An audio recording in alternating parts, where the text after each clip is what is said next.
Pues quiero escuchar los que me cuentan el día de hoy, 2 de septiembre, cómo se sienten, si tienen alguna experiencia, si salieron ayer a la calle, si piensan salir, los escucho.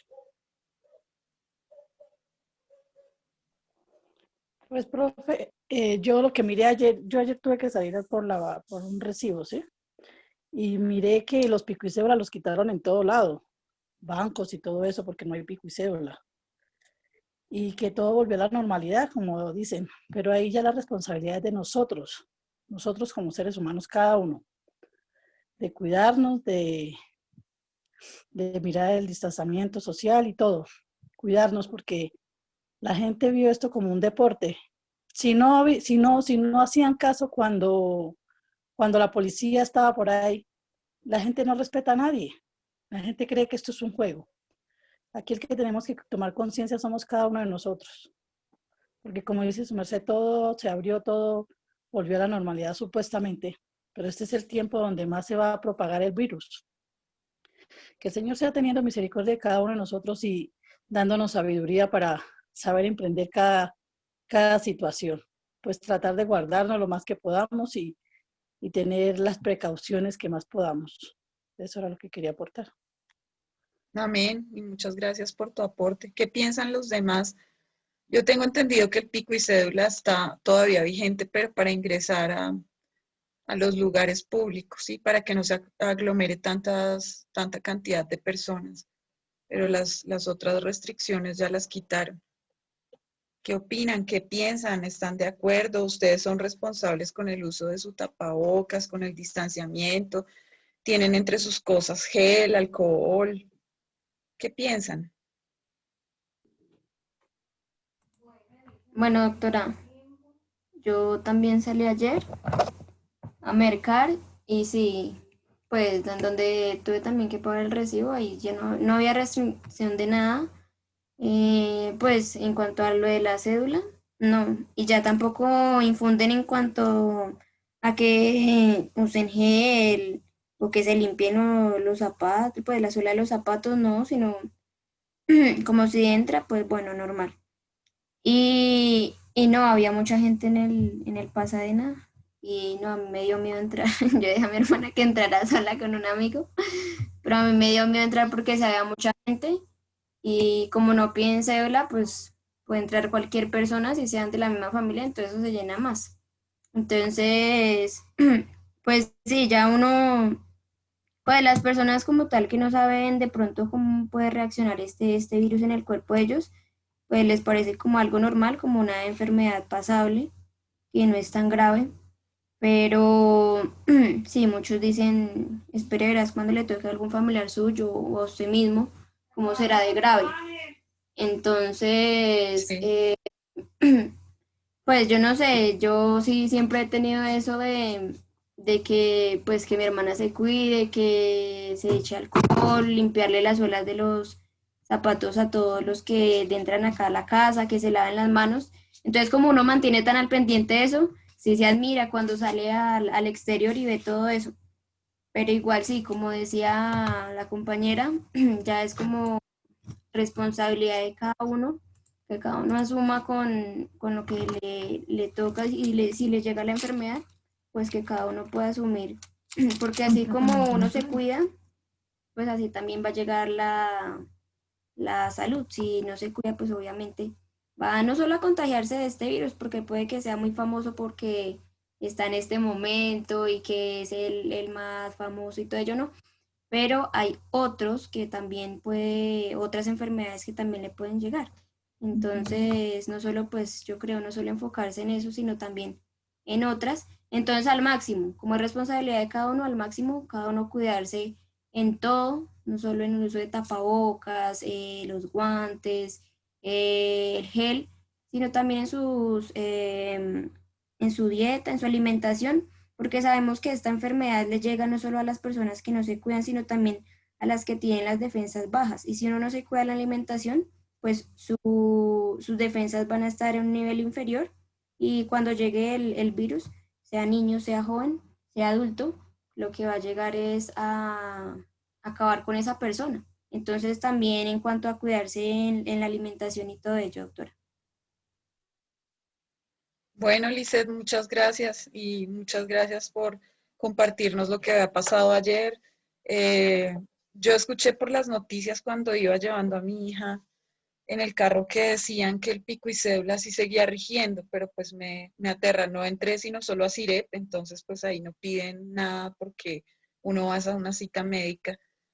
Eh, pero, pero pues sí, muchas personas en la calle y la situación sí se va volviendo así crítica y van a haber muchas personas enfermas en esa situación porque tienen ustedes razón, si antes cuando habían restricciones, cuando la policía estaba, cuando nos controlaban, muchas personas no se tomaban esto en serio y no respetaban como muchas de las normas que nos colocaban.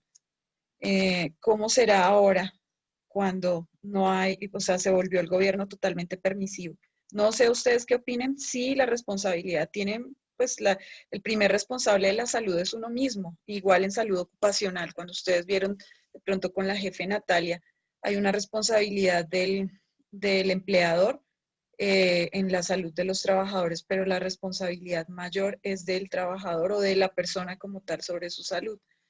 Pero también hay como una parte, un acto irresponsable de parte del gobierno de permitir ese tipo de cosas. A mí lo que más me aterra es pensar que abren las piscinas, porque pues ahí en las piscinas está uno a flor de piel. Si usted está en vestido de baño, ¿qué tipo de protección puede tener? Cero en absoluto. Entonces, no, eso es algo que yo no entiendo, cómo de un día para otro pasa eso. Yo sé que había mucha presión de la parte económica de las empresas, de la gente, para que volvieran a reactivar la economía, pero hay ciertas cosas que deben tener como más cuidado, pienso yo, porque pues precisamente la gente que no es consciente puede hacer eso, irse a una piscina y así no sé cuántas personas se puedan contagiar, pero realmente creo que ahí es como, no sé, como si fuera un cultivo de eso. Heidi, estás levantando la mano. ¿Qué quieres decir? Profe, Dice, incluso había buenos muchos, días. dime. También vi una publicación, no sé si es verdad o no, pero era un chico que decía que la verdad estaba muy inconforme porque desde el día antes de que se acabara la cuarentena, las bucetas ya no tenían como, pues al principio tenían como unos sellos para que se sentaran persona de por medio, ¿sí? Y que ahora Sí, no, que las bucetas ya no tenían eso y que aparte de eso dejaban entrar, o sea, ahora ya estaban dejando subir a las personas paradas, o sea, como se llenó la buceta. Entonces el chico decía que como, estaba muy inconforme con eso porque, digamos, eso pertenecía también al autocuidado, ¿sí? Entonces él decía que él en ese momento lo que hizo fue decirle al señor que la verdad no le parecía lo que estaba haciendo y lo que él hizo fue no permitir que nadie se sentara al lado de su silla, ¿sí? O sea, él no permitió que nadie se sentara en la silla de al lado. Entonces a mí me parece que eso, o sea, eso fue muy imprudente y eso fue aquí en Sogamoso. Entonces a mí me parece que eso, o sea, la reactivación fue, o sea, todas las personas se lo están tomando como un súper chiste. Yo ayer salí también porque pues tuve que ir a trabajar y vi muchísimas personas sin tapabocas, o sea, sin tapabocas, ni siquiera mal puesto o algo así, o sea, sin tapabocas. Adultos, niños, o sea, vi muchísimos niños en la calle. Y, uy, a mí, o sea, quedé muy sorprendida porque yo sí, por lo menos, cuido mucho a mi hija y a mi papá, así, nosotros somos como que siempre la desinfección y quitarse la ropa, lavarla, así, todo eso, sí, y, o sea, quedo súper admirada de todas esas personas que simplemente no tienen ninguna clase de autocuidado, o sea, ninguna, ni siquiera la más mínima que es el tapabocas. Y eso. gracias Heidi por contarnos. Sí, la situación está muy crítica y me parece que tenemos nosotros mismos que tomar nuestras propias medidas y esa persona que publicó eso y que dice que no permitió que nadie se le sentara al lado, pues creo que está actuando de la manera que debe ser, porque pues los demás están pensando es en dinero y el día que estemos enfermos, puede ser que no nos dé tan duro, pero también puede ser que por esa misma situación podamos perder la vida. No sabemos cómo entra esa enfermedad, aunque es muy importante lo que decía Lisette, que tiene que ver con el sistema de defensas como esté para el momento y pues que uno esté como sano, y si está sano y se contagia, porque es inevitable, el hecho de que usted esté sano no significa que usted no se vaya a contagiar, pero es la dimensión de que esa enfermedad tenga en el cuerpo de cada uno de nosotros. Entonces, por favor, pues sí, hacer una reflexión de autocuidado con los nuestros, porque también los nuestros pueden tener una situación así como también de relajarse y decir, ay, ya se acabó esto, ya dejemos así como nuestro pensamiento colombiano. Ángela, ¿quieres participar? Te doy la Profe, palabra. no, solo quería decirle que voy a retirarme de la clase un momento porque tengo problemas de audio y no les escucho lo que dice, entonces para que por favor me deje ingresar otra vez. Ok, Voy a salir. bueno. Entonces, miren, tengan mucho cuidado con lo que estaba diciendo su compañera Lisette. Sigan utilizando el alcohol en la suela de los zapatos, sigan utilizando su gel antibacterial, sigan utilizando su tapabocas. Ya vimos todos en la presentación que nos hizo la ARL positiva con este doctor Diego, que es muy importante utilizar el tapabocas, y el tapabocas no tanto de tela, sino el tapabocas, ¿cómo se llama ese tapabocas quirúrgico? Ese tapabocas, si ustedes quieren, el otro día la jefe Andrea Bermúdez, que era la docente que estaba en tercer semestre en el hospital, me dijo que ella vendía las cajas de tapabocas y están a un precio mucho más económico de los 1.000 pesos que yo les había dicho. Entonces, si acaso, si requieren, si necesitan, pues yo les dejo el contacto de esa persona por el chat para que ustedes consigan sus tapabocas y estén muy, muy, muy cuidados. Tal vez dentro de la casa, pues digamos que si ustedes no viven con una persona que sea una persona que sale todos los días, que es una persona, por ejemplo, de salud o de banco, bueno, que ustedes no viven con una persona que esté en riesgo de contagio, es más manejable y ustedes pueden utilizar su tapabocas de tela. Pero si ustedes están con personas que están saliendo y entrando todo el tiempo, es mejor que utilicen su tapabocas quirúrgico.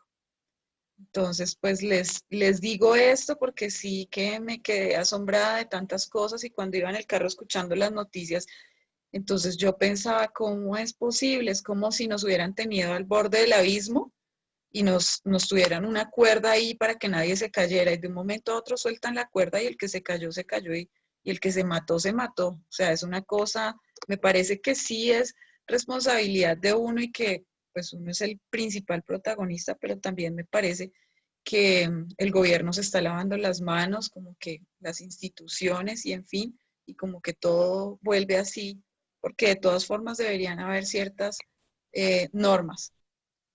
Respecto al instituto, pues nosotros sí tenemos que tener las cosas habilitadas, eso no ha cambiado, es decir, abrieron todo esto, pero como nosotros somos una entidad donde hay grupos de personas, pues tenemos que seguir los pasos que llevábamos, nadie nos ha comunicado, no, ustedes ya pueden abrir así normal. Esta tarde yo tengo una reunión con el doctor Freddy, pues no hemos hablado de eso, él estaba en una cita médica en Bogotá, entonces no me he visto con él esta semana, pero pues hablaré con él a ver, pues nosotros estamos en curso de haber entregado toda la documentación en Secretaría de Educación. Algo importante es que nosotros tenemos una situación diferente en cuanto a que cambiamos las instalaciones, ¿sí? No es solamente abrir puertas, sino que al cambiar de instalaciones, nosotros quedamos con la licencia nuestra en pausa.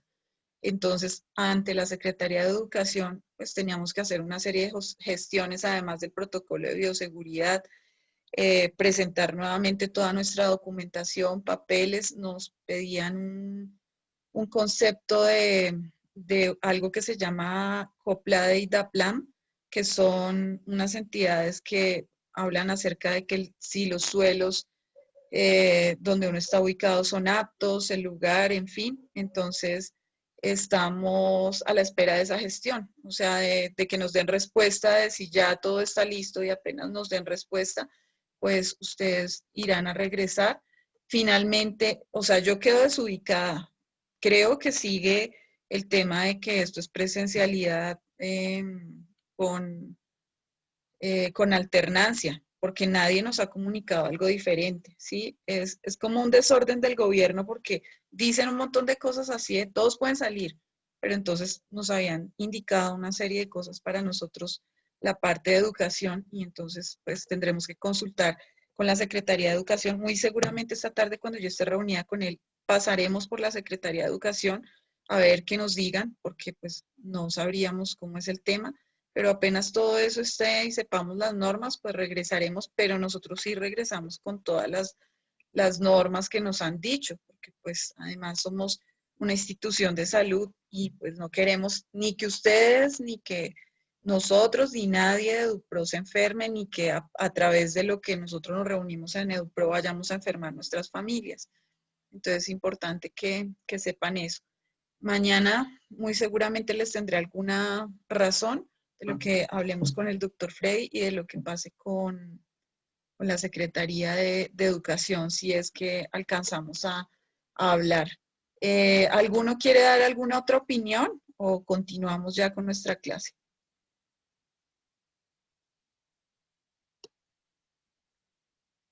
Bueno, entonces, por favor, me van a escribir, aunque algunos ya son muy juiciosos, hicieron la tarea, pero me van a escribir su nombre completo en el chat para poder tener la asistencia del día de hoy. Les agradezco a todos que hagan el ejercicio, por favor.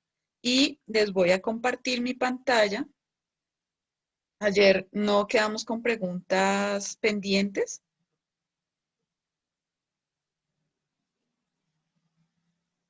Creo que no, ¿cierto?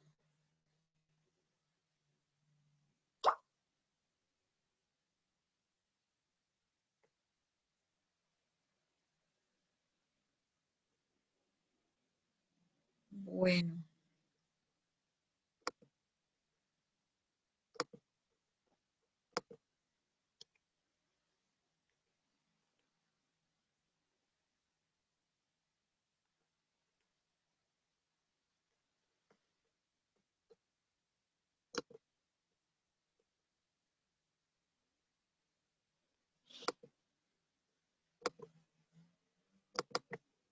Listo. Por favor, me van a colocar el número 8 en el chat si están viendo todos mi pantalla. Espero que ya hayan escrito sus nombres completos.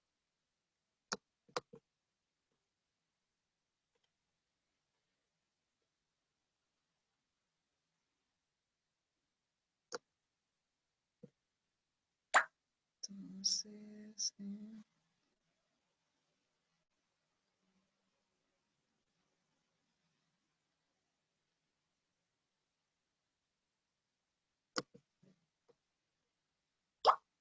ya en el chat están con 8 todavía.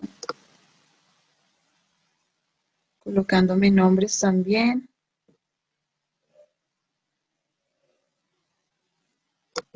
Ok.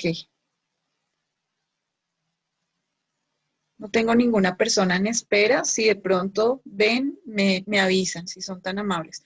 Ayer quedamos en esta diapositiva que tenía que ver con la teoría triuno de los tres cerebros, de los tres cerebros. Y pues yo quería como redondearles acerca de la idea y vuelvo y les repito por ese aporte interesante que hizo Lisette el día de ayer, y es la idea es que hay muchas teorías acerca de cualquier cantidad de cosas que ustedes quieran, física, teorías en química, teorías en filosofía, en psicología, lo que sea. Esta es una forma de interpretar la realidad y no quiere decir que sea la forma perfecta, pero ustedes pueden tomar decisiones frente a estos conocimientos que yo les estoy dando, filtrar y decir, esto me sirve, esto no me sirve.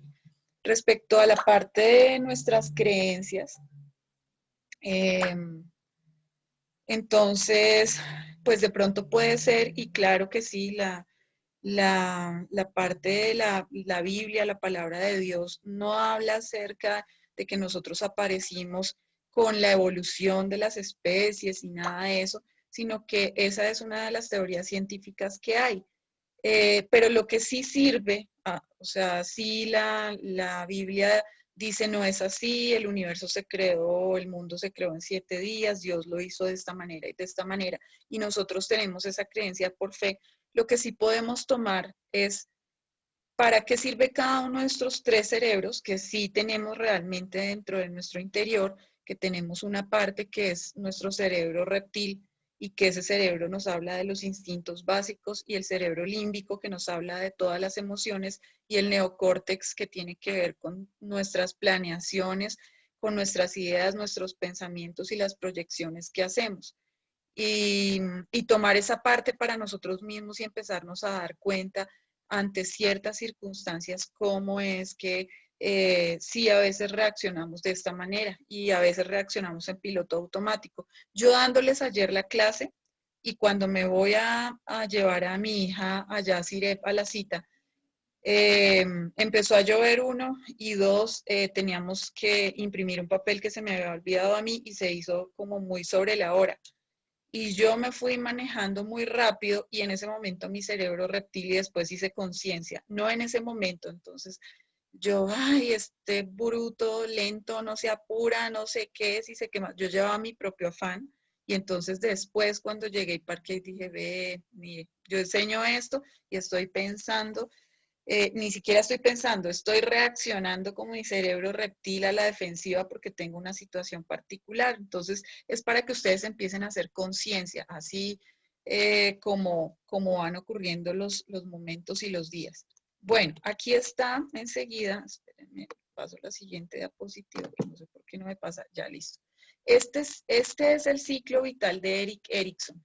Este era un psicólogo, fisiólogo, que estuvo en el siglo pasado y hablaba acerca de todas las etapas y todavía se sigue utilizando. Inclusive este mismo cuadrito para enfermería y para primera infancia se utiliza para poder entender muchas de las cosas y conceptos que nosotros tenemos. Entonces, ayer se los dije como charladito, pero pues acá está ya en escrito pues como tal. Y entonces vamos a hacer como un pequeño repaso y luego miramos el siguiente autor, que es Sigmund Freud, que yo también les hablé acerca de él, pero ya definido como tal. Entonces está la primera etapa, que es la lactancia, que les dije que más o menos desde los 0 al año y medio, lo que se desarrolla es confianza básica. Si la tarea se realiza bien, si la madre da toda la seguridad, todo lo que, la protección, fija la atención, entonces se da la confianza básica. Y eso hace que en la vida, cuando nosotros somos adultos, pues tengamos una actitud de esperanza ante la vida, que estemos bien, que estemos anclados a la vida, que no tengamos ganas de morirnos, que todo el tiempo haya una posibilidad de un mañana diferente. Si esto no se da bien, empecemos a pensar como en los abusadores sexuales, en los asesinos en serie. Entonces las personas empiezan a crearse con desconfianza. ¿Por qué les digo que empiecen a pensar en estas personas? Porque la columna del lado izquierdo, donde dice confianza básica, es lo que esperaríamos para que un ser humano se personalice, tenga una personalidad adecuada. Y la columna del lado izquierdo es la que, perdón, la del lado derecho, perdón, discúlpenme, donde dice desconfianza, sería todo lo que nosotros tendríamos si, si no se da bien todo este proceso, y entonces empezaríamos a despersonalizarnos. Aleja, te doy la palabra.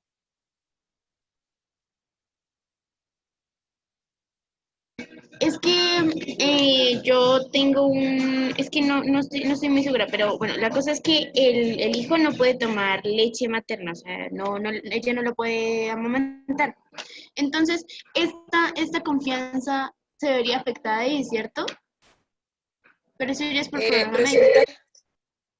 Ya, cuando una mujer no puede, por alguna situación médica, amamantar a su hijo, debe hacer el proceso con el biberón, y debe amamantarlo pues de una manera que no es la natural, sino una manera pues mecánica, por así decirlo.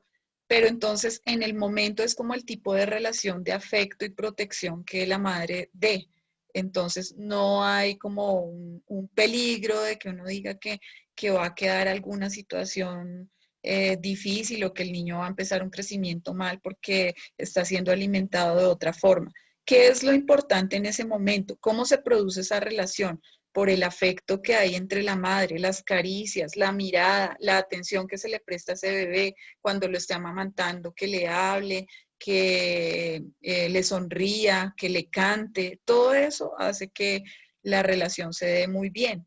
Es muy importante el contacto con el seno e inclusive la madre puede de pronto descubrirse su camisa o su blusa y tener contacto físico con el niño piel a piel, colocarlo de pronto contra su seno, aunque no lo pueda amamantar y el biberón, y taparlo bien y sonreírle y hacer todo ese proceso para que no haya ningún tipo de dificultad más adelante. Pues sí se puede hacer de esa manera, porque hay mujeres que tienen dificultades para poder amamantar a sus hijos. A algunas les da mastitis, otras no producen adecuadamente la leche, otras por otro tipo de problemas médicos, en fin. Entonces, pues de esa manera se puede dar, no hay ningún problema. Pero pues es importante que ustedes sepan que ese vínculo afectivo que hay por medio del cordón umbilical lo va reemplazando en primera instancia cuando el niño nace al mundo, lo va reemplazando esa actividad de la lactancia materna. Lizeth, cuéntanos. Doctora, Lizeth, te doy la palabra. Sí. ayer yo te había hecho una pregunta, de pronto, sí, no la respondiste de cierta manera, pues en cuanto a uno enfocándose a una madre que de pronto tenga dificultades, que porque le dé mastitis, bueno, todo ello.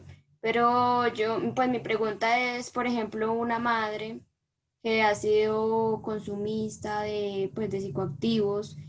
Sabemos que esas madres pues mantienen eso en su cuento y no de pronto alimentándose de una manera correcta, tampoco hay así como mucha atención con su hijo. Entonces, por ejemplo, si el niño no recibe ni leche materna ni tampoco pues mucha así enfocada atención, ¿qué daños o qué déficits podría traer esto al niño? O de pronto, sí, qué faltas tendría en su mente, o qué vacíos le crearía esto, o que si esto también le crearía a este joven o a este niño, depresión a temprana edad, amarguras, bueno, etcétera. Ahí sí, Lizeth, en lo que estás diciendo, sí habría una desnutrición, porque si no está recibiendo tampoco su lactancia materna, ni tampoco a través de biberón, pues habría una desnutrición. En caso tal, pues la leche de fórmula de alguna manera reemplaza, pero no es un porcentaje al 100%, reemplaza la leche materna. De otra parte, si esa madre no le da el suficiente afecto, no le presta atención, no necesariamente tendría que ser ella, puede ser otra persona quien asuma el rol de madre y pueda darle ese afecto y esa atención que el niño merece.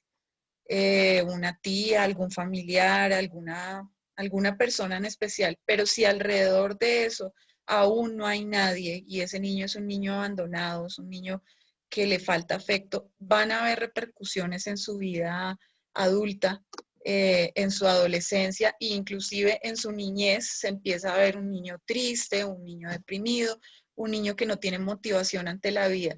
Miren, que todos hemos experimentado eso y seguramente está en lo más recóndito de nuestro ser, pero quiero contarles una situación así y que se imaginen. Todos nosotros tenemos un niño interno, ¿sabían? Todos seguimos teniendo un niño interno y muchas veces ese niño interno se siente maltratado, ese niño interno se siente triste y ese niño interno se siente mal. Cuando nosotros estamos tristes, nuestro niño interno está con falta de afecto. Pero cuando ese niño interno se siente bien, nosotros estamos vitales y estamos supremamente bien. ¿Cómo así? Entonces nunca maduramos. No, sí, nosotros sí maduramos.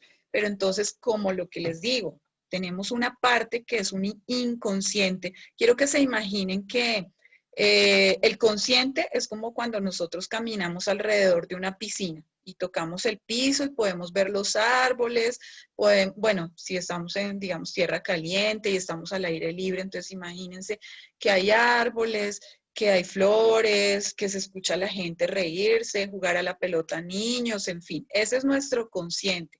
Nuestro subconsciente es como cuando nosotros nos ponemos un flotador o tenemos una cama de esas de agua o esos colchones que son inflables y lo ponemos sobre la piscina. O sea, estamos fuera de la piscina, pero estamos sobre el agua, ¿sí? Ese sería como un subconsciente.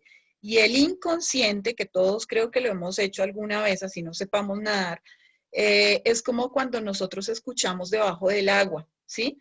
Que escuchamos los ruidos y todo está alterado. Inclusive cuando yo era niña, no sé si ustedes han hecho eso, pero pues cuando yo era niña tomaba aire y hablaba por debajo del agua con mi hermano. Entonces, hagan de cuenta que sería como eso, los ruidos se escuchan distinto, todo se percibe diferente y así uno abra los ojos no se ve muy claramente todo, uno ve los vestidos de baño de las otras personas, los cuerpos de las otras personas, pero no son como cuando uno está consciente afuera y puede detallar absolutamente todo. Es decir, que si nosotros vamos a esa parte del inconsciente, es todos lo llevamos dentro, todos lo tenemos, pero no recordamos con toda claridad qué pasa. Y hay algo allá primitivo que nos jala hacia ese inconsciente a hacer ciertas cosas. En la medida en que nosotros sí podemos acceder a ese inconsciente, ¿cómo? Haciendo esto que estamos haciendo, empezando a entender cómo es que somos nosotros, cómo son nuestras actitudes, qué pasó antes de que yo fuera adolescente o en mi niñez y cómo fue, y tener como un nivel de entendimiento. ¿Por qué les hablo de ese niño interno que todos llevamos? Porque imaginémonos que nosotros cogemos, quiero que se lo imaginen en su habitación. Ustedes cogen yo cojo a Eliana Cárdenas, niña de, no sé, 5 años. Lisette coge a Lisette, niña de 5 años. Y cada uno de ustedes por allá coge a su niño interno y lo coloca en una habitación, en una esquina. ¿Qué pasa si ustedes a ese niño interno le están diciendo, cómo eres de guapo, cómo eres de guapa, qué lindo te ves así, eres tan inteligente, me siento tan orgulloso de ti, eres especial, te amo tanto? ¿Cómo se siente ese niño interno? Les pregunto. Es fácil de responder, pues se siente feliz, ¿cierto? Y a todos nos pasó alguna vez en nuestra infancia que nuestros papás hacían ese tipo de cosas y le hablaban a ese niño de esa manera y nosotros sentíamos como recompensa, como, oh sí, cómo soy de grande. Pero también ocurrió, eres un tonto, eres un bruto, ¿por qué hiciste eso? Lo rompiste, no sirves para nada. Eso no se hace así, cállate, no sabes nada. Y ese niño interno, ¿cómo se siente? También es fácil de responder. Se siente triste, se siente desesperanzado, se siente aislado, se siente solo, se siente apocado, ¿sí? No se siente engrandecido, apocado, se siente pequeño, se siente torpe. Y eso ocurre cuando nosotros estamos en esta fase adolescente y adulta y más adelante, que hay días de días. Y entonces cuando de pronto alguien nos dice, ay, ¿usted cómo es de torpe? Entonces está como que nuestro inconsciente, imaginémonos el tema de la piscina, llegamos allá, escuchamos esa voz y esa voz no es como de analizar como en el consciente y decir, es que me está diciendo esto porque pues como yo le caigo mal o como le exigí tal cosa o como le dije, sino que lo escucho dentro del agua y siento una sensación de, espérenme un momentito, me entró acá una llamada del doctor Frey, él no es consciente que estoy en clase. Nosotros empezamos a sentir diferente y a pensar distinto frente a esas circunstancias. ¿Y qué nos va ocurriendo? ¿Qué nos va pasando?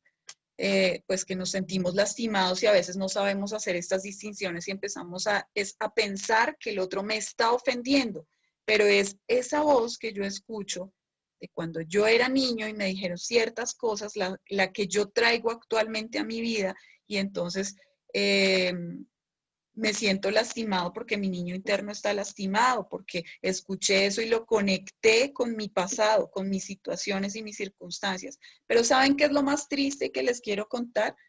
Que a veces la gente no es la que nos dice eso. Nosotros mismos lastimamos nuestro niño interno. Ay, ¿cómo soy de burro? Ay, no, qué mula. Ay, qué bruto. Claro, si lo hubiera hecho de esta manera, como que si lo hubiera hecho de esta otra forma, no estaría solo. Claro, es que como yo siempre soy tan inseguro, tan torpe, tan bruto, ¿sí? Esas circunstancias ocurren y las decimos todo el tiempo en nuestra mente. ¿Y qué es eso? Pensamientos. Y ante esos pensamientos nosotros podríamos cambiar, claro, si yo hago consciente, es decir, si me salgo de la piscina, me sumerjo, voy al subconsciente, llego, busco la orilla de la piscina y me salgo. Y entonces empiezo a ver que lo que hay en el fondo de la piscina no es todo eso, ni que yo soy así de malo, ni que soy tan torpe, ni nada, sino que yo soy una buena persona y que tengo derecho a equivocarme, ¿sí? Entonces no sé si ahí les haya respondido la pregunta y haya complementado. Me dirán. Los escucho. Sí, doctora, me claro. Ok. Bueno, entonces vamos en que cuando estamos bebés, entonces lo que se produce es confianza básica o desconfianza y que el producto de esta etapa se llama esperanza. Cuando tenemos 1 año y medio a 3 años, no es difícil, piensen que es un lapso de 1 año y medio, lactancia 1 año y medio, edad temprana 1 año y medio, como para que ustedes se ubiquen, los que tienen hijos, los que vayan a tener, los que a su alrededor de pronto tienen, ayudan en la crianza de algún familiar o de algún niño o ven sus vecinos, en fin. Entonces, la edad temprana hace referencia a la infancia temprana, a la primera que hay. Entonces, lo que se desarrolla es la autonomía y si se acuerdan por qué factores son, porque nos volvemos bípedos y podemos caminar, porque tenemos control de esfínteres, ¿cierto? Y porque podemos hablar, empezamos a hablar, empezamos a comunicarnos de una manera diferente. Entonces tenemos un nivel de autonomía, es decir, que yo puedo hacer muchas cosas solo cuando antes dependía totalmente. Si esto se da bien, entonces nosotros tenemos una característica importante que es la voluntad. Y la voluntad es esa parte de mí interna que tiene que ver con mi motivación, donde yo hago las cosas porque sé que me convienen a mí y que tengo como ese deseo interno de hacer y de lograr algo que me propongo. Si eso no ocurre, la persona siente duda o vergüenza. En la edad del juego, la edad del juego es entre los 3 y los 6 años. Lo que se da es, si está bien, es la iniciativa. Si está difícil y no ocurre a bien, es la culpa. Y el producto de esta etapa, si se da bien, es la finalidad. O digamos que traduciendo esa palabra sería como encontrar siempre o cerrar algo bien, hacer las cosas de una manera adecuada. Cuando yo me propongo, ay, voy a decorar mi cuarto, voy a hacer esto. Al final lo que yo obtengo de ese producto de decorar bien mi cuarto es como una satisfacción, como llegar a ese final, como haber hecho lo que yo me propuse. En la etapa, espérenme un momento que no sé, aquí se me asomó, no sé si es que hay alguien en sala de espera. No. En la etapa del perdón, en la etapa de la edad escolar que yo les decía que es larga, está entre los 6 y los 12 años promedio, o también se llama la etapa de la latencia, lo que se da es la industriosidad. Entonces, en la industriosidad es de construir, de hacer, de elaborar, de hacer juegos de roles. Entonces, los niños juegan fútbol, las niñas juegan al patinaje, los niños juegan lucha, las niñas juegan a las modelos, en fin, cosas así que van haciendo que el niño empiece a competir. Y estas palabras son comunes. ¿Quién no ha dicho tai, tai, espere, alpin pausa, tacho, perdió, tramposo? Entonces, miren lo que se obtiene de esa etapa si nosotros la vivimos, se obtiene la competencia, pero no es una competencia desleal, sino una competencia sana. El riesgo del producto es la inferioridad, entonces la persona se siente menos, se siente triste, su autoestima se baja totalmente si no se da bien. En la adolescencia nosotros, más o menos la adolescencia está entre los 11 años y los 20 años. Es el promedio de la edad de la adolescencia. Dentro de eso lo que nosotros aprendemos es la identidad, lo que yo les decía, que me cambio muchas veces de ropa, que me miro al espejo, que pienso, ay, si tuviera los ojos de, no sé, tal actriz o que si me pareciera tal otra persona y fuera así. Y entonces hasta que finalmente yo acepto cómo es que soy, como soy y me quiero de esa manera. Y el producto de esa etapa es la fidelidad, ser fiel conmigo mismo, ser leal conmigo mismo. Si yo no encuentro eso, entonces soy una persona difusa. Las personas difusas no tienen límites, no saben para dónde van, cualquiera les puede hacer lo que sea y ellos siempre se van a quedar callados o se van a volver agresivos. Luego viene la adultez joven. La adultez joven está como entre los 20 y los 35 años. La tarea de esa etapa es la intimidad. ¿Cómo la logro? Porque yo en la adultez joven empiezo a definir mi proyecto de vida. Muchos de ustedes están en esa etapa. Dentro del proyecto de vida yo ya definí mi identidad sexual. Me gustan los hombres, me gustan las mujeres, me gustan los dos. Bueno, en fin, como sean las posturas. También yo defino a qué me voy a dedicar en la vida. Entonces, ¿cuál va a ser mi tarea, oficio o profesión? Y es como la etapa más productiva de la vida de un ser humano, entre los 20 y los 35 años. ¿Por qué? Porque estudia o porque se dedica a una tarea u oficio, produce y durante esa etapa también aparecen muchas veces los hijos y en fin, es como la etapa ideal y el organismo está preparado para esa situación, para tener hijos. Ustedes han escuchado que es un riesgo después de los 40 años que una mujer se embarace, por ejemplo. Entonces, todo está dispuesto para que esa sea nuestra etapa de productividad. Entonces, ¿yo en qué entro? Porque dice intimidad, porque yo entro en un proceso interno de mirarme para dónde voy y también en el tema pareja, con quién voy y cómo lo voy a hacer para ser feliz, a qué me voy a dedicar. Entonces, ahí armo como todo mi proyecto de vida y lo ejecuto. Si eso se da bien, pues el producto de esa etapa es amor y yo pues vivo adecuadamente conmigo, ya me acepté, me quiero, tengo un buen nivel de mi autoestima, en fin. Si eso no se da bien, entonces lo que ocurre es aislamiento y las personas no interactúan con los demás y se van quedando a un lado. Luego viene el adulto maduro. El adulto maduro está como entre los 36 años y los 59, más o menos.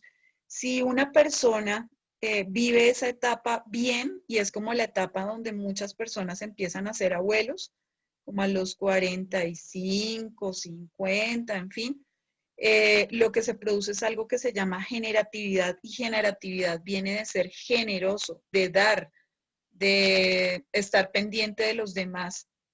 Inclusive no necesariamente el tema de que tiene que tener unos nietos y ser abuelo de, sino que muchas personas en esta etapa adoptan unas posturas de ser generoso con personas que encuentran a su alrededor, con amigos, con sus vecinos, con los niños que hay a su alrededor y empiezan a tener como unas condiciones sin necesidad de que haya una alianza de sangre o que haya familiaridad por este tipo de cosas.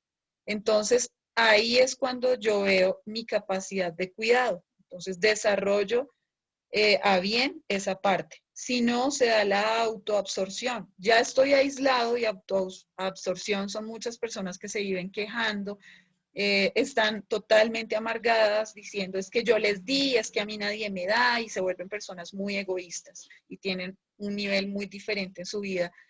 Ya no de expandirse hacia afuera, de adentro hacia afuera, porque si nosotros estamos bien y cultivamos desde nuestro interior, pues ya podemos ver hacia el exterior y aportar y dar.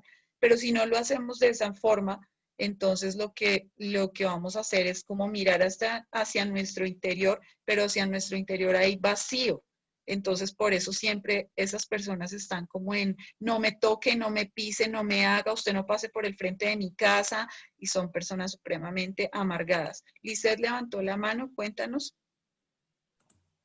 Doctora, una persona que de pronto ha tenido una vida como, bueno, sabemos que los celos traen muchas consecuencias y de pronto es algo muy maluco. Pero una persona que de pronto sí ha tenido como esa vida en cuanto a la experiencia mucho con los celos, de pronto una persona muy pendiente de su esposo, de con quién habla, qué es lo que hace y todo ello, y de pronto esa persona en su estado de celos o en ese momento dice palabras que de pronto se va a arrepentir toda una vida, como por ejemplo, ay, ojalá usted se muera o algo así. Entonces,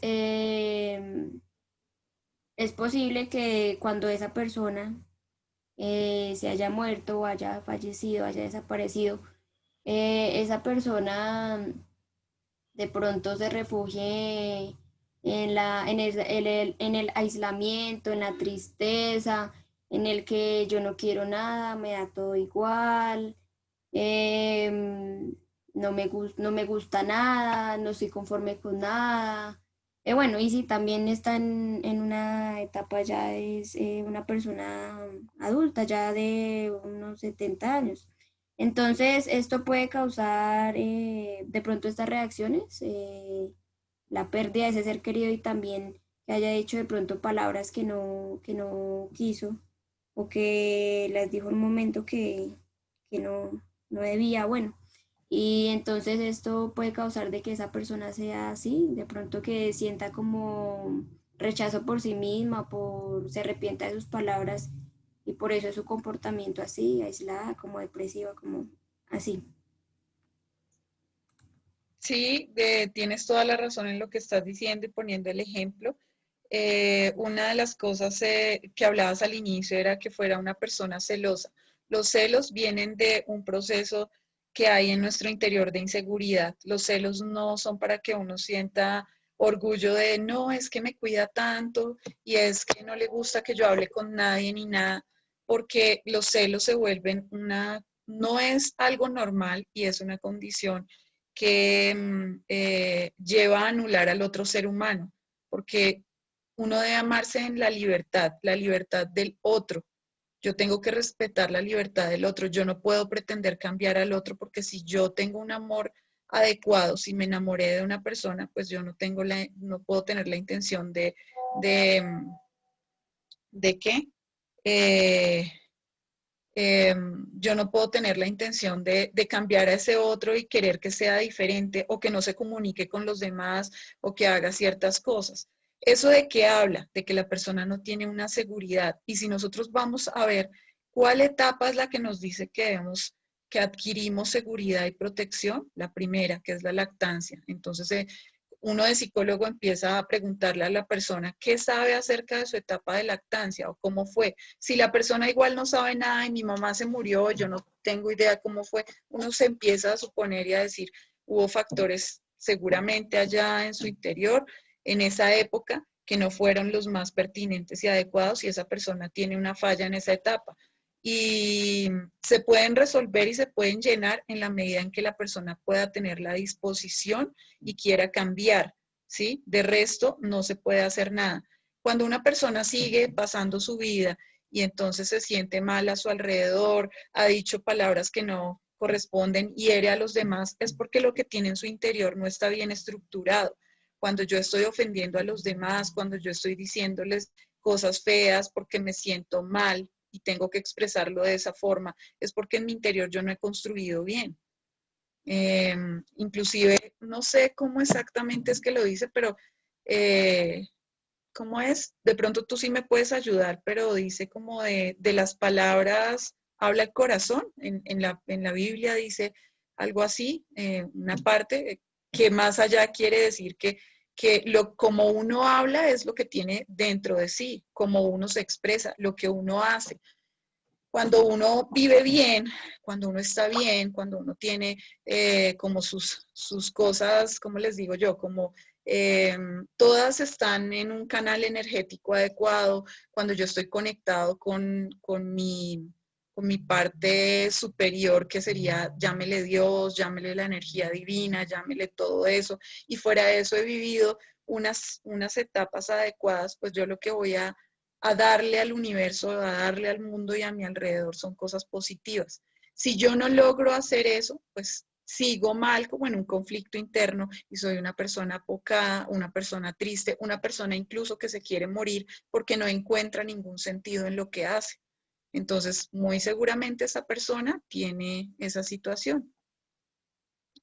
¿Alguien quiere más hablar o no sé, Lisette, que Doctora, sí, dime. y, bueno, ya me respondiste que sí se debe a eso.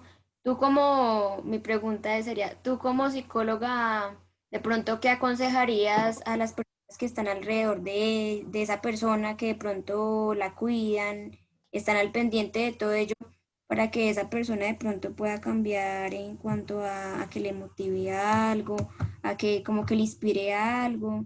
Que no iba tan triste, pues porque es lógico que las personas que están alrededor de ella o de él también van a estar de una manera pues triste, porque si es un familiar, un querido, un tío, un primo, una mamá, un papá, pues obviamente eso les va a afectar. Entonces, ¿tú o sea, qué aconsejarías para que de pronto las personas de su alrededor apliquen en ella y ella pueda cambiar como de modo de pensar, de sentir, de ver las cosas?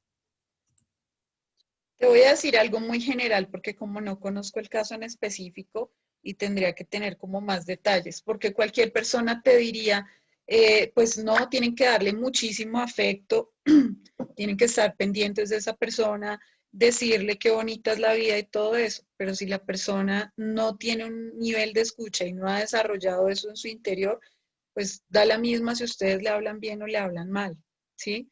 Entonces, algo muy general es cuando uno quiere que alguien cambie, tiene que hacer lo contrario a lo que ha hecho todo el tiempo y toda la vida, ¿sí? Hay algo que se llaman pautas y algo que se llaman patrones. Las pautas son como conductas que nosotros tenemos a diario muy sueltas, ¿sí? Entonces, la pauta que tengo yo hoy es que les coloqué música, hice algo diferente, ¿cierto? Pero si yo empiezo a hacer esto y ponerles la música cada vez que me conecto en clase con ustedes, eso se va convirtiendo con el tiempo en algo que se llama un patrón.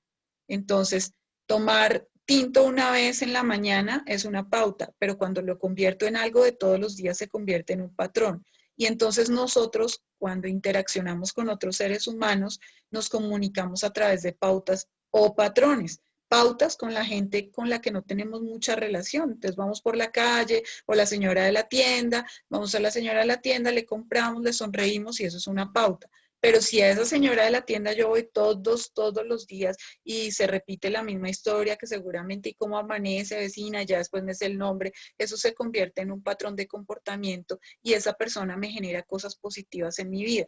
Entonces, no, por eso no te puedo decir porque no sé cómo sean las pautas y los patrones de esta persona.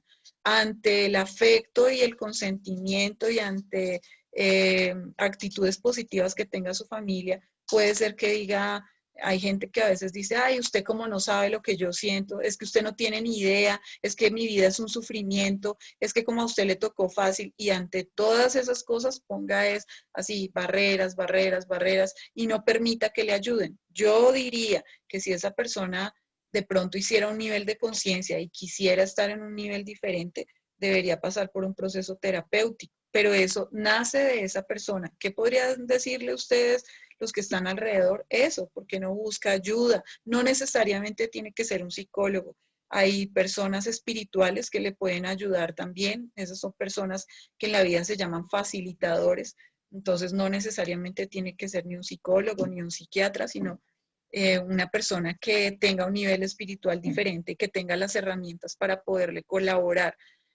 También otra de las cosas es lo que te decía yo, que hacer algo de lo que esa persona no espera. Si yo todos los días estoy atendiéndola, llevándole y eso, y yo cambio y entonces ya no lo atiendo, ya no le llevo la comida, ya no le pregunto, la persona por sí tiene que cambiar y preguntar, ¿qué pasó? Y ahí viene una charla con la persona donde yo le digo, llevo 20 años haciendo esto por usted, nada cambia, cada vez que entro a su habitación me recibe con una mala actitud, una mala cara, palabras ofensivas conmigo, entonces pues me cansé. Y ese tipo de situaciones se presentan y uno va empezando a cambiar como las pautas de una persona. Pero entonces eso tiene que ser dirigido como por un profesional, porque pues las personas, si yo soy una persona del común, no sé nada de psicología, pues yo lo puedo intentar una vez y puede que me salga bien, pero si no lo sé manejar entonces y no lo tengo encaminado, pues entonces voy a fallar en el intento. Entonces lo ideal sería que alguien les hiciera como esa guía para que esa persona tenga la posibilidad de cambio. Bueno, voy a seguirles compartiendo mi pantalla. Espero, Lisette, que esté respondido. No puede ser el caso en específico, pero si en algún momento quieres comunicarte ya conmigo aparte, pues te puedo ya dar otras herramientas. ¿Listo? Bueno, la última etapa, que es la de adulto mayor, es hacia los 60 años y en adelante, se llama adulto tardío o senescente.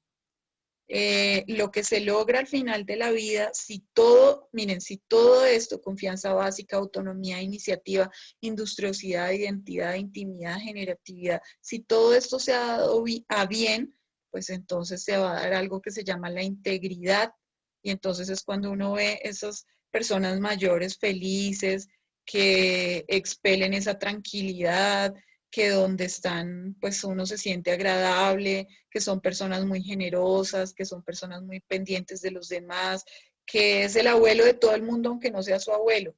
Son personas que están muy dispuestas a. Si eso se da bien, tenemos una persona que tiene una gran sabiduría y es una persona que ha logrado trascender porque ha acumulado toda esta serie de cosas que, si ustedes se dan cuenta, todas estas tareas que uno tenía para esta etapa se convierten en esperanza, voluntad, finalidad, competencia, fidelidad, amor, capacidad de cuidado y sabiduría. Y ustedes, si suman todo eso, son valores humanos, ¿sí? Entonces, ¿qué quiere decir esto? Que son personas que han sabido vivir bien, que han sabido vivir para ser felices. Lo que pasa es que a nosotros nadie nos da una clase de estas y nos enseña desde pequeños a ser felices, a vivir bien, sino que la sociedad nos jala hacia, siéntase culpable, ¿por qué hizo eso? Mire que no sé qué, rompió esto, ahora cuánto va a costar repararlo, y todo es como en esa situación a veces como más difícil y se dicen más palabras negativas que cosas positivas.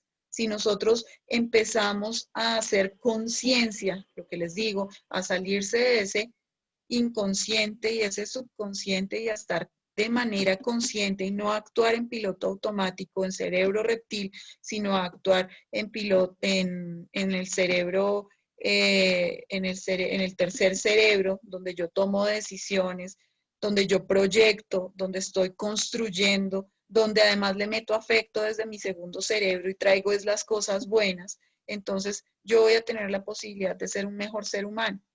Bueno, ya para cerrar, les voy a compartir, es que a veces no sé por qué esto no me corre la siguiente diapositiva.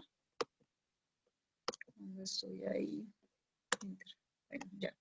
Les voy a compartir las etapas psicosexuales de Sigmund Freud. Sigmund Freud no hizo como este Erik Erikson, que lo hizo desde el comienzo del nacimiento hasta el final, hasta más de los 60 años, sino que lo hizo fue hasta los 12 años, desde los 0 hasta los 12 años. Entonces él habló de los 18 primeros meses, que son la etapa oral, si la habrán escuchado, y el origen y el placer está en la boca, en los labios, en la lengua, en el chupar, en el mascar, en el comer, en el meterse cosas a la boca y morder, y piensen en los bebés que hacen todo ese proceso. Si nosotros lo tenemos adecuadamente y lo logramos, así no sea por medio natural, en el sentido de que hay mamás que no pueden lactar, sino que lo hacemos por medio del biberón, y con todo el afecto de nuestra mamá, lo que vamos a lograr, o los rasgos en la personalidad, son el optimismo, la introyección, la seguridad, y si no, vamos a ser personas con impaciencia, envidia y agresividad.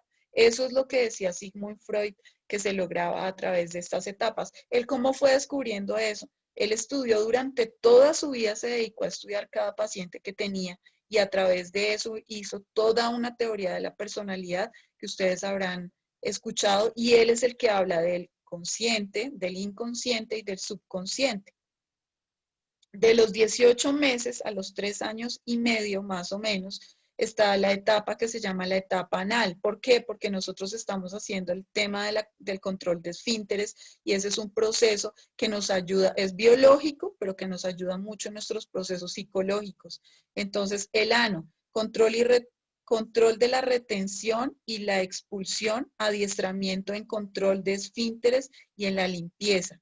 Si nosotros podemos realizar bien ese proceso, vamos a asumir reglas, vamos a tener control y vamos a manejar nuestro propio poder. Si no, hay dos tipos de personalidad que se dan en la vida adulta, que es el retentivo y el expulsivo. Y se ve más claramente en los asesinos en serie. Entonces, hay asesinos en serie, no sé si ustedes recuerdan, por ejemplo, por allá el caso de alguno de los asesinos en serie. Miren, vamos a uno reciente, que es el de esa niña Zamboni, que hubo este asesino que la mató, que era un señor de un estrato alto, ya no me acuerdo el nombre, que encontraron la niña en un apartamento, que bueno, en fin, varias cosas que seguramente nosotros vimos en las noticias y escuchamos y que fue un feminicidio y que, bueno, hicieron como mucho seguimiento de este personaje y que su familia, como era adinerada, entró a defenderlo. Pero esta persona hizo este asesinato al detalle. Buscó la niña en un barrio cercano a Chapinero Alto, en un barrio, siguió, no sé si ustedes recuerdan que en las noticias mostraban cómo pasaba la camioneta del tipo cerca de la casa de la niña y él estaba como en su plan de encontrar la víctima perfecta. Eso quiere decir que es una persona de tipo retentiva, es decir, que cuando estaba en la etapa anal, muy seguramente le empezaron este proceso de hacer el control de esfínteres a muy temprana edad. Hay mamás que orgullosamente dicen algo tonto y dicen como, es que mi hijo ya tiene 1 año y él ya va al vaso, él ya cual pañal.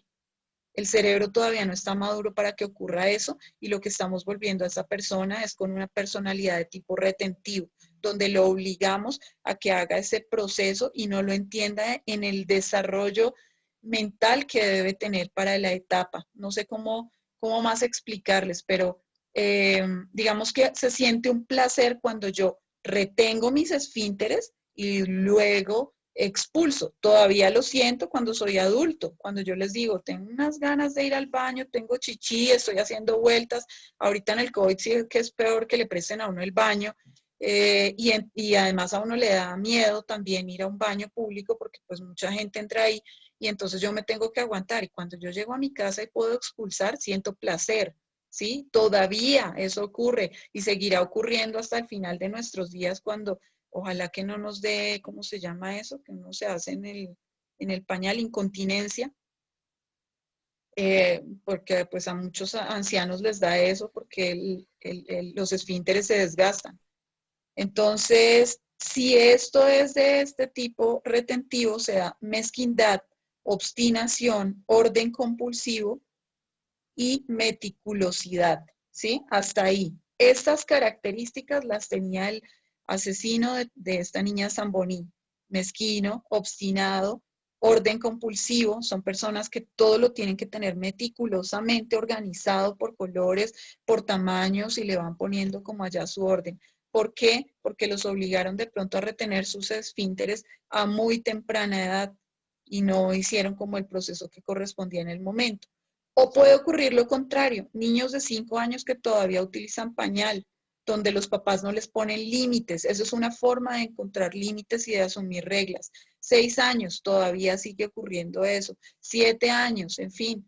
Y entonces la personalidad que se crea es de tipo expulsiva y hay algo que se llama crueldad, destrucción y suciedad. Y entonces tenemos personas con esquizofrenia desorganizada, que es el ejemplo más común de ese tipo de personalidades, donde son crueles, por ejemplo, empiezan desde la niñez por matar al gatico de la casa y ahorcarlo, porque eso les genera placer. Son niños que dañan todo lo que tocan, son sucios, no se arreglan, bueno, en fin, de pronto ustedes habrán conocido personas así Y dirán, bueno, ¿y por qué son así? Pues porque no hubo límites en la infancia. Ay, es que él todavía es chiquito y él todavía no entiende lo del pañal y tiene 5 años y todavía la mamá le pone pañal para dormir.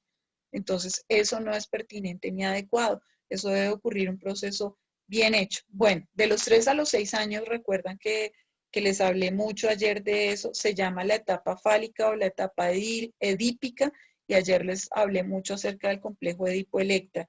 Entonces, todo se centra en los órganos genitales. Yo tengo que descubrir si tengo pene o no tengo, para saber si soy niña o niño. Esa es la manera más, digamos que lo que más se espera a esa etapa para darse cuenta.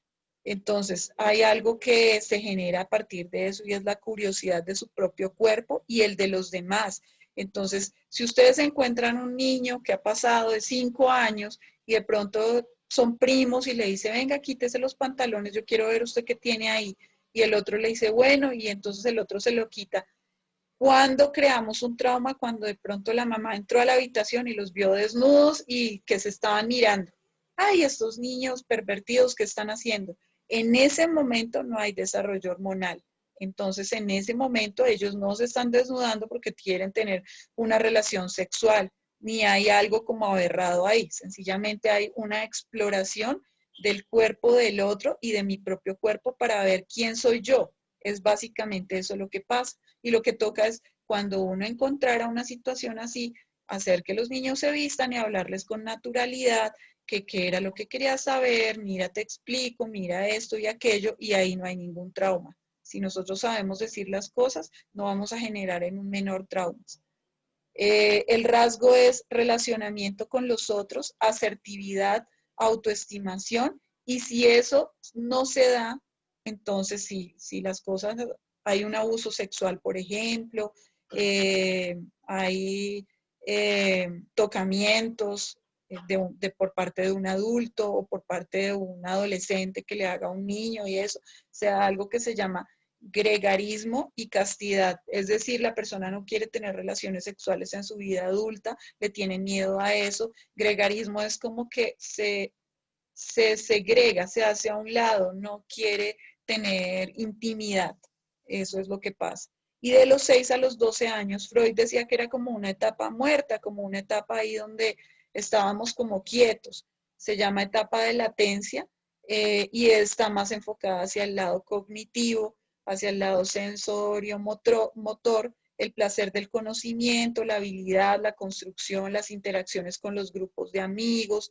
la tranquilidad, lo que yo les decía, TAI, trampa, espere, entonces equipo A, equipo B, que uno juega, por ejemplo, no sé, Yermis, Tapita, las escondidas, todos son juegos de competencia, por eso es que miren, los muñequitos están ahí como haciendo quién es más fuerte, ¿sí? Los muñequitos de la diapositiva están como en esa situación.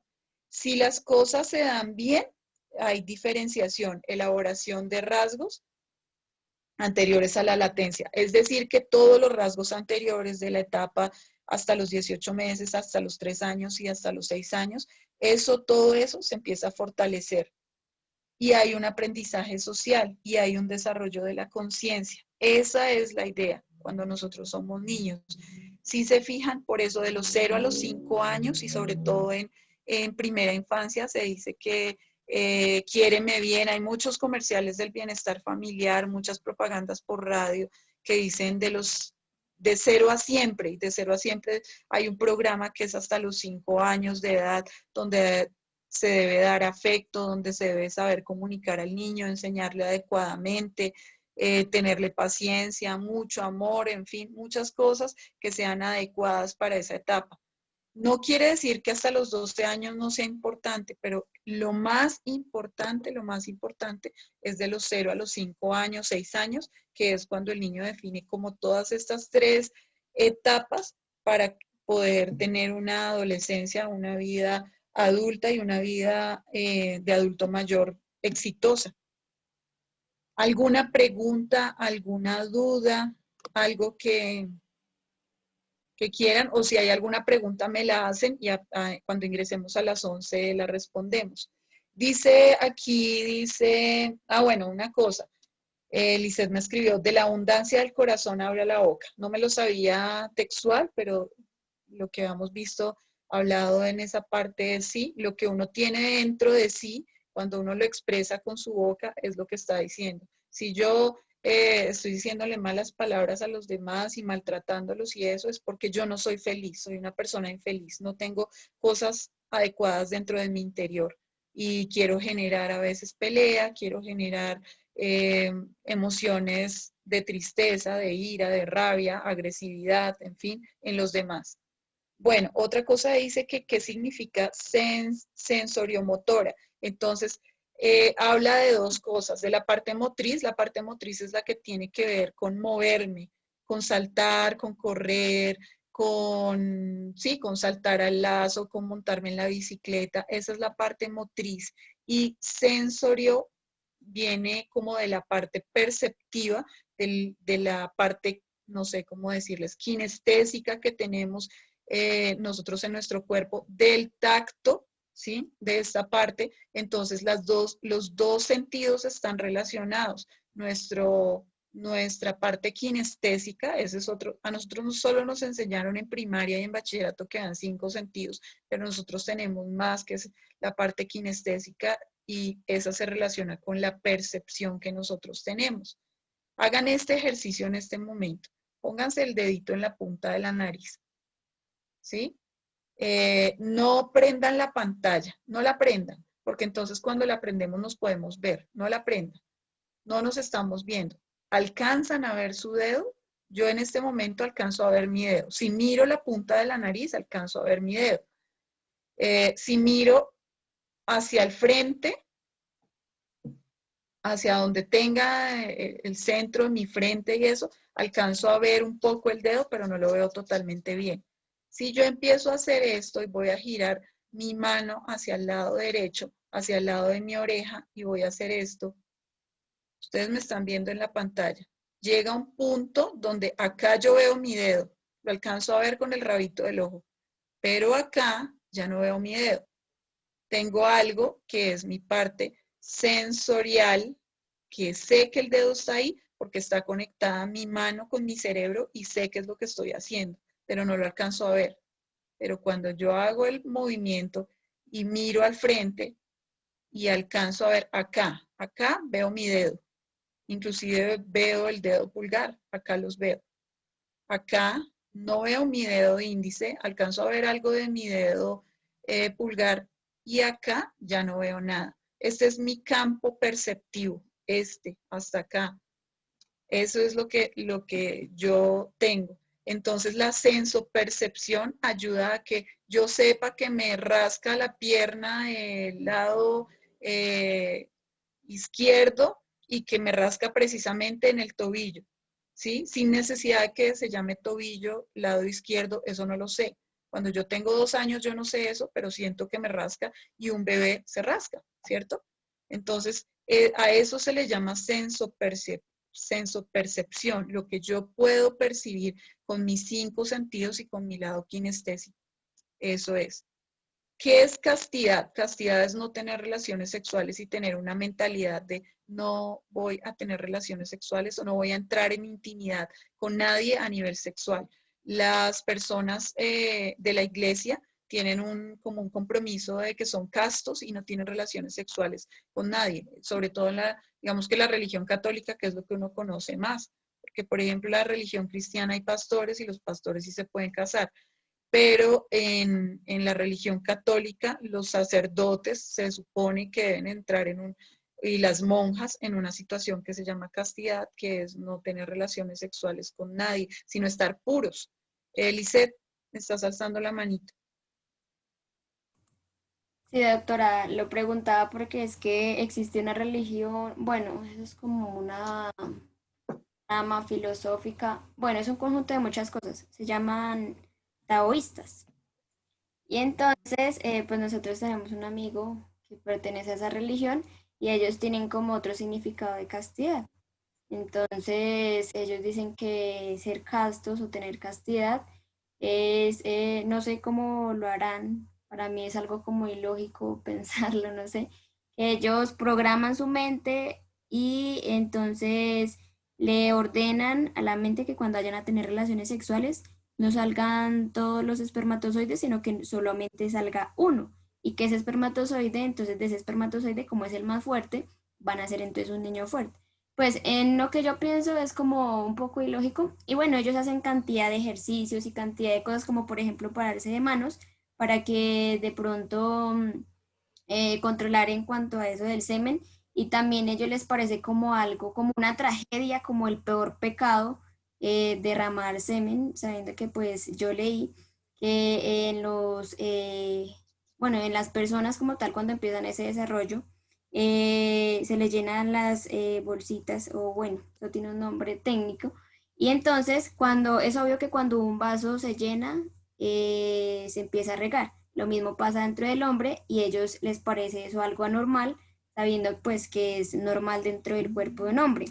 Entonces, pues por eso le preguntaba, porque ellos tienen otra definición, entonces para ver si era lo mismo o era algo diferente. Pues lo que pasa es que en esta cultura taoísta es, aquí les voy a colocar en el chat la definición. Eh, es una visión filosófica de origen chino. Entonces piensan muy diferente a nosotros porque ellos son de Oriente y nosotros somos de Occidente. Entonces hay muchas diferencias, muchísimas, en la manera de concebir las cosas.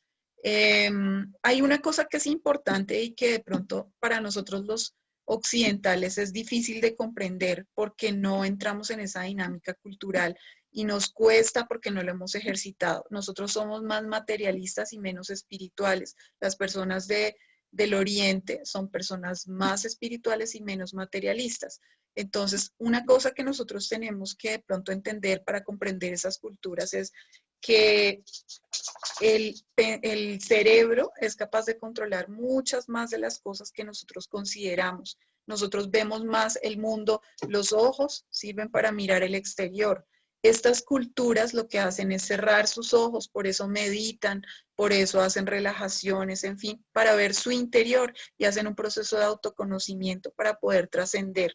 Nosotros, la cultura donde nacimos, estamos viendo y comparándonos, este es más alto, este es más bajo, este es más blanco, este es más oscuro, este es más gordo, este es más flaco, y hacemos una serie de comparaciones y a veces las hacemos en contra nuestro y hacemos laceraciones contra nosotros mismos. La sociedad nos está enseñando un montón de sistemas de creencias de que tú debes ser tan alto como tal persona y debes ser tan delgado como tal persona y debes tener los rasgos como tal otra persona y debes ser con los ojos así y asá, asá. Estas culturas no ven eso. Esas culturas ven su interior y todas las cosas positivas y se encargan todo el tiempo de hacer muchas cosas para crecer espiritualmente. No sé si ustedes han escuchado de esos monjes budistas del Himalaya, de todo eso.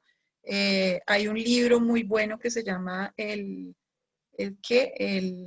monje que vendió su Ferrari, que se los recomiendo, para que ustedes miren cómo es que una persona así se puede ir desligando como de estas ciertas cosas, porque al final de la vida, o fíjense ahorita con este tema del COVID, así tan fácil, ni siquiera al final de la vida, les sirvió mucho a los multimillonarios sus carros, sus jet ski para ir de paseo y todo eso. Todos estábamos encerrados 5 meses guardados en casa. ¿Y qué era lo importante? Encontrarnos con nosotros mismos y que aprendimos muchas veces a valorar. Si lo tuvimos momentos de dificultad y de estrés porque nos tocó compartir un espacio con nuestra familia, pero también al final del día o del tema de todo esto que ha pasado es que nos tocó quedarnos en un lugar compartiendo con esos prójimos que tenemos y compartiendo con nosotros mismos. Y muchas personas decían, estoy aburrido, estoy desesperado. Entonces, veamos más allá. Estas personas tienen ese concepto de castidad diferente al de nosotros. Y sí es cierto lo que dices tú, la manera de ellos es hacer su control de eyaculación porque pierden energía cuando tienen una eyaculación así y bueno, lo piensan como en términos de que hay muchos espermatozoides que se están perdiendo y que se están yendo y que ahí se va la vida. Entonces sí hacen como muchos ejercicios para poder controlar. Y pues me imagino yo que hacer tantos experimentos seguramente sí lograrán un solo espermatozoide que vaya y fecunde un óvulo, ¿no? Nadie dice que es imposible como ese tipo de cosas. No sé a nivel científico si haya alguna comprobación de ese orden, pero pues por eso ahí les pegué que eso es pues desde la China. Entonces como nosotros no crecimos en esa cultura, se nos hace muy extraño esto. Bueno, chicos, les he hablado un montón. No sé, ojalá que no se estén aburriendo porque pues yo lo que trato es como de expresarles todo mi conocimiento para que ustedes al final de esto digan, me estoy entendiendo, estoy comprendiendo, comprendo a los de mi alrededor. Si alguna cosa me quieren consultar internamente lo pueden hacer, me pueden escribir al WhatsApp y con todo gusto yo les puedo colaborar. O si quieren saber de algún tema específico antes de que se nos acabe la clase, que si no estoy mal se acaba, no me acuerdo si es el martes o el miércoles próximo, lo pueden hacer también. Entonces, por favor, déjenme sus inquietudes o escríbanme o díganme qué más requieren. Hay unas temáticas, vamos en ese orden de ideas. Vamos ahorita a ver carácter, temperamento y personalidad y cerramos este tema para entrar en la parte de los valores. Entonces, pues cualquier cosa y nos vemos a las 11 de la mañana. Muchas gracias, profe, ¿Listo? porque por sus explicaciones pues hemos aprendido muchas cosas que no sabíamos. Entonces, muchas gracias por tener toda esa sabiduría. En el nombre de Dios. Bueno, con todo el amor y gracias a Dios que se puede. Sí, gracias, doctora. Gracias, Claudia. Bueno, entonces nos vemos a las 11 de la mañana. Un abrazo para todos. Que estén bien en este tiempito. Muchas gracias, doctor. Con todo gusto.